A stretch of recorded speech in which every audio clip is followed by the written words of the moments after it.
మనం ఇంట్లో మార్నింగ్ గాని ఈవినింగ్ గాని పూజ చేసుకున్న తర్వాత రెగ్యులర్ గా ధూపం వేసుకుంటాం కదండి. ఆ రెగ్యులర్ గా వేసుకునే సాంబ్రాణి ధూపం ఎలా వేసుకోవాలో ఈ వీడియోలో చూద్దాము. పూజా స్టోర్స్ లో ఈ సాంబ్రాణి ధూపంది దొరుకుతాయండి. దాన్ని కర్పూరం పెట్టి వెలిగించుకొని అందులో మనం బయట కొనుక్కున్న సాంబ్రాణి కొంచెం మెత్తగా దంచి పెట్టుకొని దాంట్లో కొంచెం వేసుకోవాలి. ఇప్పుడు నేను చూపిస్తుంది జవాదు పౌడర్. ఇది దేవుడికి చాలా ప్రీతికరమైనది. మంచి సువాసననిస్తుంది. ఇది పచారీ షాపుల్లో దొరుకుతుందండి. 40-45 రూపీస్ ఉంటుంది. ఇది చిటికెడు అందులో వేస్తే చాలు ఇల్లంతా మంచి సువాసనతో గుమాయించిపోతుంది.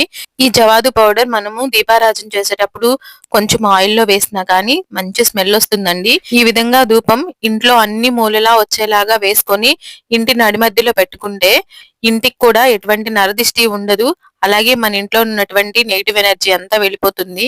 ఈ సాంబ్రాణి ధూపం మనం పీల్చుకోవడం వల్ల పిల్లలకి కూడా జలుబు లాంటివి చేయకుండా ఉంటాయి. ఇలా చేయడం వల్ల చాలా మంచి జరుగుతుంది. వీడియో నచ్చితే లైక్ చేయండి, సబ్స్క్రైబ్ చేయండి.